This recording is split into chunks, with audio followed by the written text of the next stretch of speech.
Keriput, coba kita lihat kalau kita tidak mengernyitkan kening, apakah ada? Kalau kita tidak senyum, apakah ada keriput mungkin di samping mata? Kalau kita biasa-biasa aja, apakah mungkin ada keriput di sini?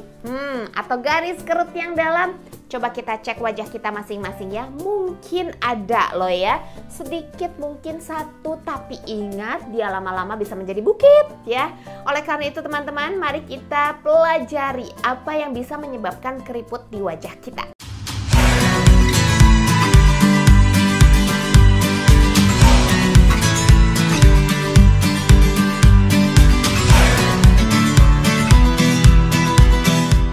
Hey, perkenalkan, nama saya adalah Dr. Susantian. Misi saya adalah untuk membantu kamu mendapatkan kehidupan yang lebih baik dengan cara pendidikan kesehatan, kecantikan, dan finansial. Well, apa sih hubungannya antara keriput dan kualitas kehidupan? Banyak ya teman-teman.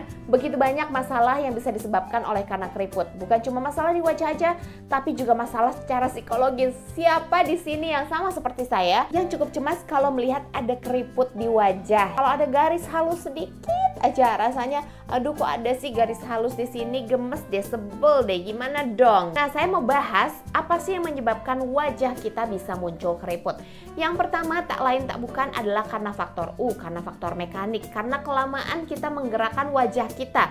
Mungkin ada yang seringan mengernyitkan kening seperti itu, dan kemudian timbul garis nih ya. Saya ada garis halus di sini dan saya sudah berusaha untuk mencegahnya, dan saya akan membuktikan bahwa di sini bisa kelihatan muda ya. Karena begitu banyak orang yang menurut saya kulitnya cukup baik gitu ya, kemudian glowing juga, tapi tidak bisa dipungkiri ketika dilihat daerah keningnya, well, ada juga yang namanya garis-garis ya.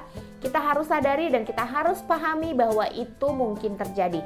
Tapi jangan putus asa karena selalu ada solusi kalau kamu mau mencarinya. Dan kalau kamu sudah mampir ke video ini, artinya kamu sudah berusaha aktif untuk mencari solusinya. Kita akan bahas dulu mengenai penyebabnya. Ada beberapa hal yang menyebabkan kita mudah mendapatkan keriput. Yang pertama adalah karena facial expression yang berulang-ulang, atau karena ekspresi wajah yang berulang-ulang. Seperti begini, atau mengernyitkan kening, atau mungkin sedotan, menyedot ya. Kemudian mungkin juga disebabkan karena kita tidur di satu sisi sehingga tertekan seperti ini ya, dan muncul garis di sini, atau karena senyum hingga muncul garis-garis di sini, atau mungkin juga karena hal lain ya. Pokoknya apapun yang bisa menyebabkan muka kamu berekspresi dan kemudian ada garisnya dan itu dilakukan berulang-ulang, itulah yang menyebabkan keriput salah satunya. Yang kedua adalah karena kebiasaan, mungkin merokok, alkohol, atau bisa juga disebabkan karena sinar matahari ya. Keriput ini sebetulnya adalah hasil dari kolagen dan elastin dan struktur penyangga kulit yang breakdown. Artinya mereka sudah rusak, sudah tidak seperti waktu kita muda dulu lagi.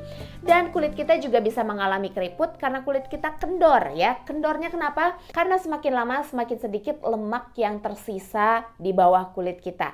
Semakin tua kita akan semakin kehilangan lemak yang ada di bawah kulit kita, termasuk di wajah. Nah, sekarang kamu sudah tahu apa yang menyebabkan keriput. Oleh karena itu, saya akan menyarankan kamu untuk menggunakan sunscreen. Kemudian kalau bisa kamu tidurnya terlentang. Kalau senyum mah senyum aja ya. Karena senyum itu adalah ibadah, bukan? Dan kalau kamu senyum juga kamu melakukan kebaikan untuk orang lain. Tapi kalau kamu mau tahu apa yang bisa kamu lakukan untuk mengurangi keriput di wajah kamu, ada begitu banyak treatment yang bisa kita lakukan.